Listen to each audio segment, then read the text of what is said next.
We now venture into the wilderness where civilization is but a distant memory.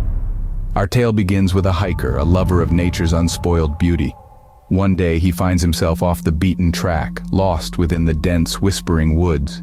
As daylight wanes, he stumbles upon a sight that offers both relief and unease. An old, abandoned cabin standing alone in the midst of the forest's hush. Driven by the pressing chill of the night and the fear of the unknown, he decides to take shelter in this forsaken dwelling. The cabin, though derelict, provides a refuge from the encroaching darkness. But as the night draws in, the silence is broken by strange noises. The creaking of old wood, the rustling of unseen creatures, the faint echo of footsteps that should not be there. His heart pounds in his chest, his breath comes in quick, shallow gasps. He tries to convince himself that it's just the wind, just the settling of an old house. But then he sees them, the eerie shadows dancing across the walls, forms that twist and sway in the flickering candlelight, taking on a life of their own.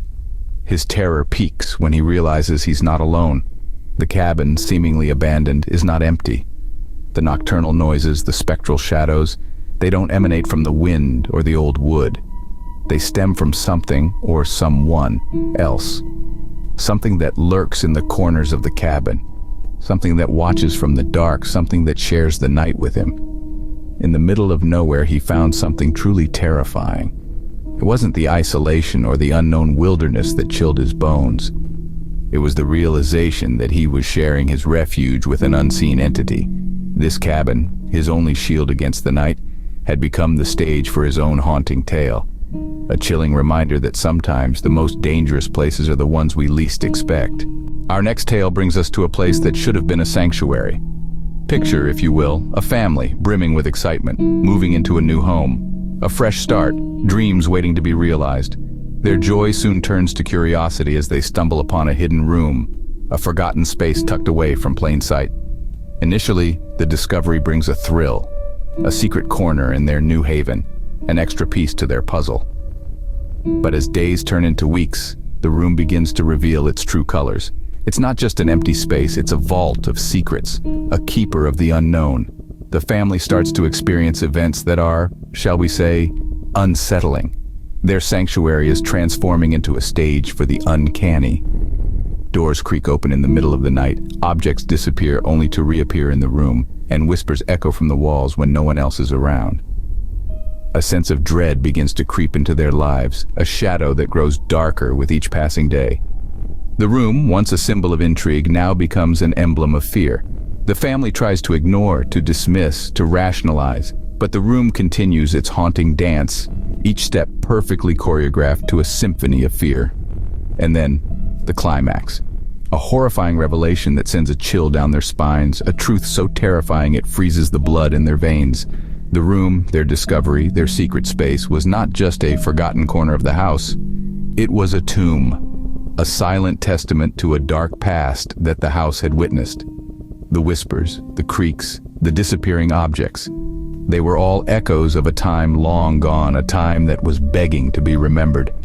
In their own home, they discovered a horror they could never have imagined, a chilling reminder that sometimes the past refuses to stay buried. Our final tale is about a simple, everyday object that became a source of terror. This is the story of a man, an average Joe, who began receiving midnight phone calls. At first, these calls were harmless, nothing more than an inconvenience that interrupted his sleep. The caller, an unknown entity, would hang up as soon as he answered. It seemed like a prank, a joke in poor taste, but it was nothing more than that. Yet as the nights wore on, the calls became increasingly sinister. The silence that once followed his hello was replaced by an eerie whispering, a soft voice that sent shivers down his spine. It was unintelligible, a mix of sounds that made no sense, yet it filled him with an inexplicable terror. The voice seemed to come from everywhere and nowhere, a phantom caller that he couldn't escape. His nights became sleepless, marked by the dread of the impending phone call. The sound of the telephone ringing became a chilling prelude to his nightly horror. He tried to ignore it, to let it ring into the void, but the whispers seemed to echo in his mind, a haunting melody that refused to fade. The story reached its climax one fateful night when the caller revealed a shocking truth. The man, driven to the brink of madness, picked up the phone and screamed into the receiver, demanding to know who was on the other end. the voice replied, its whispery tone replaced by a chilling clarity. The words it spoke were a revelation of fear, a truth so unthinkable that it left the man frozen in terror. In the silence of the night, he faced a horror that was unthinkable, a chilling reminder that sometimes the most ordinary things can become extraordinary sources of fear. The man's story serves as a grim reminder that terror can find its way into our lives through the most mundane of objects. His midnight caller, a simple telephone, transformed into a conduit of fear, a symbol of the unknown that lurks in the shadows of our everyday lives.